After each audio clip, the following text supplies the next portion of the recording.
What's going on, guys? Welcome back to the Casper Chronicles. It's your boy Casper, and today we have the second place dinosaur or scrap dino deck profile that I came in second place with last night at time of recording on Thursday night, whenever this video releases, which I'm assuming is going to be Saturday morning, or that same week, Saturday morning. Yeah, there definitely are some changes that I want to make. We can talk about them in the deck profile. Also, holy crap! Like, Conductor is a god card. Like, we'll really talk about like the thought process behind like what dinos, what ratios, and so on and so forth. But without further ado, we're gonna get into deck profile. I'm actually gonna show you the side deck this time too. Although there are definitely some questionable choices in there, but we'll go over them when we get to them. All right. So first off, for the main deck, there's 41 cards. Of course, you got the three over out here. We'll just do it like this. We'll put them right there. Okay. Got the three Overraptor. Pretty self-explanatory. It's the heart and soul of the deck. Like, if you open this with baby or a way to get to misc or anyway, like it literally helps you facilitate combos. The 1/0 Giant Rex, pretty good card. It's literally just an extra body on the board to help you facilitate your rank 4 plays. The 1 misc, everybody's joke, have you read Misk? I haven't heard that in a while, but you know, Misk is still a good card even though it's at 1. Sometimes there are times where, you know, like I just hold it, you know, like I just do some form of board and then protect my dinosaur. I just Misk on my opponent's turn, and then the following turn I OTK them. I mean, it's okay. It's kind of meh. Like right now this deck is broken because like literally no one's playing hand traps. So that's why, like, you don't really need to rely on, you know, drawing Misk to, well, stop dinos, you know, like, no one's playing Nibiru. Let's be real. Nobody is playing Nibiru. I thought about playing Nibiru, but nobody else is playing Nibiru, so I'm not either. A very interesting choice here, mainly because I don't have any more than this one. I only played one Archosaur, and I definitely missed the second one a couple of times solely because I opened these two cards and no way to search a baby or to play, which kind of sucks. But when you do open these plus one of your 4 babies, right, it's still full combo. It's just a very awkward route to get there.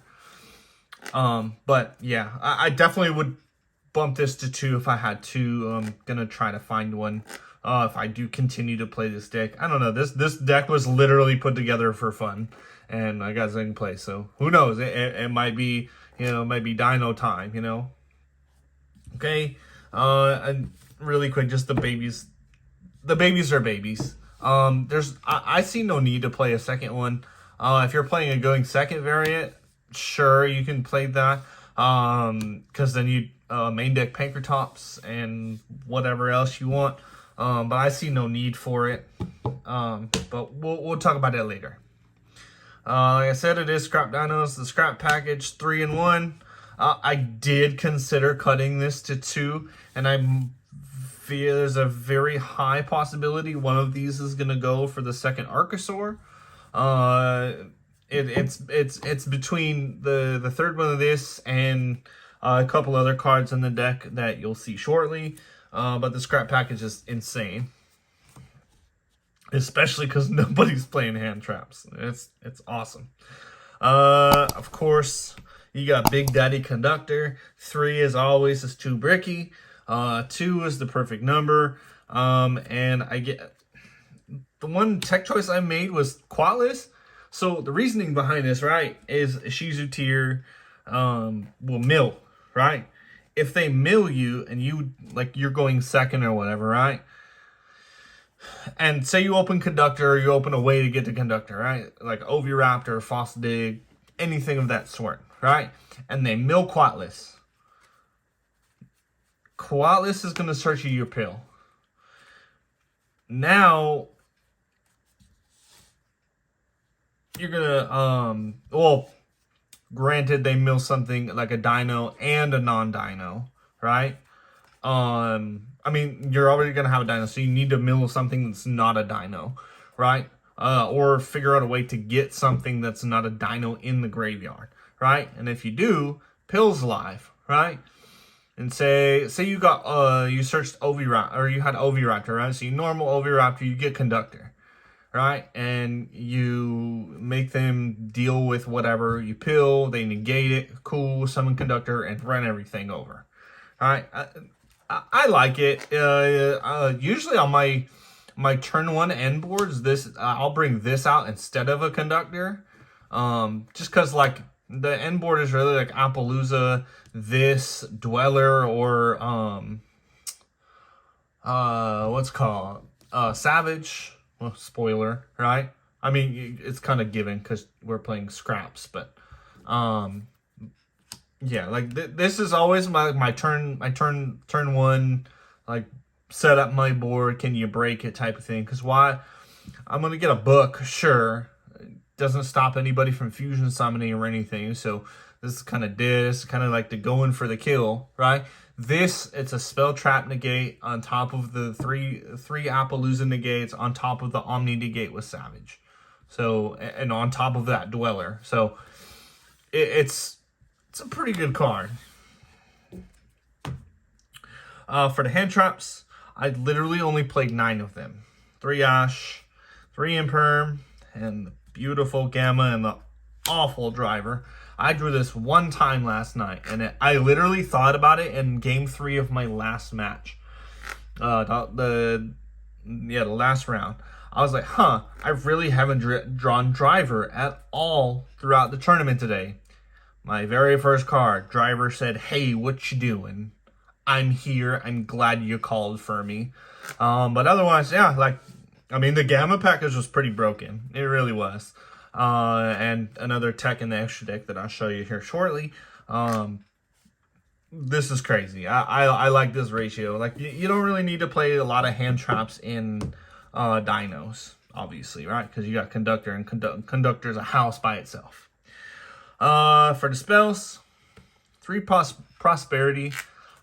This is also another target for the second Archosaur, to cut to 2. I really don't like drawing multiples. It sucks. I really don't like drawing this if I lose the die roll and I go second, right? And I need to dig because now I have to put 16k on board. And that's extremely hard to do, contrary to popular belief. It is really hard to do unless you open the absolute god hand. Even then, it's difficult. All right, so this is one of the cards I would definitely consider cutting to 2. I mean, you don't need your extra deck, so I mean that's a plus. I mean, literally you need like maybe 4 or 5 cards out of your extra deck, so sure. Of course, 3 Fossil Dig. Don't even need to explain this. It's literally 3 more Misk, right? Another God card, Lost World. Lost World is absolutely insane. Giving your opponent a token, and like it turns off Gamma, Imperm, evenly. You can't get even lead unless they crash the token, and even then, like if this is up, like you can literally protect the token and get a plus off of their minus, you know. So it's a really good card. I really do like it. This card was godly all night last night. All right, like I said, 2 Evil Pill. I did consider playing 3 just because I only had the 1 Archosaur, but then I was like, I don't really want to brick on it. So 2 is fine. I mean, it really sucks if tier like gets like godly mills both of these, both your Conductors and your Quatless. You're not winning. It's very difficult. At that point, you need to rely on your extra deck. And they're probably not going to let you get that far. So it's kind of a uphill battle at that point. right? So if you mill all that, you're already losing anyway. All right, and the one-ofs, the terraforming to search the field spell, the Lost World, Called By, and Feather Duster. You still have to play Feather Duster even though Mystic Mine is gone, solely because there are floodgates. Dimensional Fissure, Macrocosmos, Necro Valley. All of those cards are very problematic for this deck. So, yeah, we definitely need the out for it. Called By was just kind of like a last-minute decision. Like, I wasn't initially playing it, but I did. I put it in. I was playing I was playing 2 and 2 of the Bestials, and I cut that for Gamma, and I switched Pankratops for Called By, just because like I'm going for if I go first, like Pank is dead, you know. So I would rather side in Pank just because like if I'm going second, like that's fine. Onto the extra deck. So we go to links. Access code is just kind of there, like in case like what happens. What I just explained, like you mill the pills, you mill both conductors and Aquatlus. You don't really have any big bodies. Access code is there to help you with game. Appaloosa, this is part of your combo with the scrap engine. There are times where you know like you can end on a 4 material Appaloosa, but it's kind of really pointless because at that point, like if you don't establish like Quatless, you lose to an Imperm, and it sucks. That thankfully didn't happen yesterday. It has happened to me before in other decks where I work really hard for an Appaloosa and it loses to an Imperm, and it sucks. Okay, the one Unicorn and the one Phoenix. Back row removal, spin back. Really, it's just, this is mainly here for a link climb into access. Sure. The spiciness I like is Lambda. In my last match against my friend Chewy, I literally made this, and I summoned Conductor, and I had Gamma in hand, and he really was... Like he tried really hard to try to like if I had Gamma or not. It really makes people think like, holy shit, this person has Gamma, you know. So then it really forces them to think. Sometimes it works, sometimes it doesn't. Like you just keep them on their toes with this, and it's godly. I love that card. All right, Scrap Wyvern, Scrap Package. Another OTK facilitator, Pentastag. You put Conductor under this and you book everything, and everything has a little booty. You are going to destroy them. Secure Gardener and Link Haribo. This is literally there for like Archosaur. If literally Archosaur is your only play, and you have like Evil Pill and your baby gets ashed or whatever, you can just link into these two and still have a Conductor with Gardna, right? So you still have like a Conductor negate. Wow, Conductor Book of Moon. You can pop this. You can pop anything in your hand, and you know, like it's just there. Link Haribo, it does come up, but a lot of times I find myself banishing this for Evil Pill just because it's a dark. I'm not trying to have people Dark Charmer and take my Karibo. That's kind of annoying. I really don't like the Dark Charmer. But yeah, that's literally all the Link monsters. Let's see here. XYZs, the Logia, it's pretty. I never made this. Never made this either. You can, if for whatever reason, like you can't get into Appaloosa, you can definitely make one of these. You can make one of these, Dweller, Baguska, Savage. You know, the sky's the limit. I feel in this deck, and I like it. But I never made these yesterday.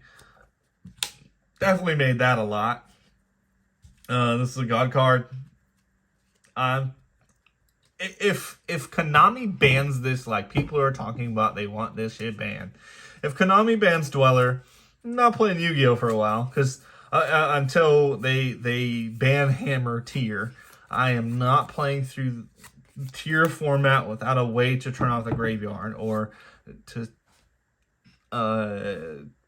pay muku bucks for whatever card that they're gonna print to stop tier, to counter tier. Shit's annoying. Anyway, that's that's for a separate video. I never made this, but Baguska, it is for a very, like, extremely awkward hands, right? So it's literally like a stall card, really. And then what you can do is you make Baguska, you summon Conductor. It'll obviously be in defense, right? Because Baguska negates it. So if they turn this off or whatever, you still have a Conductor, right? And you still have other cards in hand, or you can just go, you can make Appaloosa Baguska, Dweller, Appaloosa Baguska Savage, whatever. It doesn't matter, right? They have to deal with this if they want to play, and as soon as they do, everything else is turned on. So I never ever made this ever. But it's there for the what if scenarios for sure. And then of course the only two synchros I played were Savage and Omega. Omega was the last minute addition, along with Lambda, because like I incorporated Gamma, but I was like, wait, if I play Gamma and Omega, if I play Gamma, I can play Lambda and Omega. Like, what am I doing? You know, so I added Omega, I added Lambda, and they definitely came in clutch yesterday, thankfully. Yeah. Okay, so the side deck real quick, because I know it's getting kind of long. I don't know what I was thinking with some of these cards, but sure. Of course, you know, Dogwood, time is an issue forever, until Konami changes the time rules. Gotta play 3 of it. I resolved it like one time. Sure. It really didn't matter. Pankratops, like I said, you know, aside to going second, not going first, it's really bad going first, and it's just kind of a brick if you're going first. Back row removal. Okay. Simply put. God card against everything. Is evenly. This card is broken. I never saw it. I sided it in like 2-3 times. Never saw it. I mean, the one game that I did, one of the games I did side this in, I had Conductor in my opening hand, and it was against Tier, and I just summoned Conductor because they milled a bunch of dinos, and I was like, all right, cool, you know, Conductor food. So I banished to special. And I went battle phase and I ran into everything. And there was no need for evenly at that point. Alright, I'll move these over here. Going first cards, Solemn Judgment, and Non-Fusion Area. Now hear me out about Non-Fusion Area, okay? I put this in there solely for tier, right? But not everybody fusion summons. Like, Sprite's still a thing. Naturia's a thing. You know, the one loss I had yesterday was to Ishizu Naturia Madolce. If this would have been D-Barrier, I'm pretty sure I'd have been good. You know, like I could have potentially won that match. Because I definitely would have sided this in. I never sided this shit in. So I really think I'm gonna put D-Barriers in over this. I don't know what I was thinking. It's okay. You can trash talk me in the comments. I don't mind. But yeah, I mean that's the deck profile. I really hope you enjoyed. If you see any changes you want to make, you know, please do let me know. I'm always open to, you know, constructive criticism and such. Yeah. Thanks for enjoying the video, and as always, until next time, it's your move.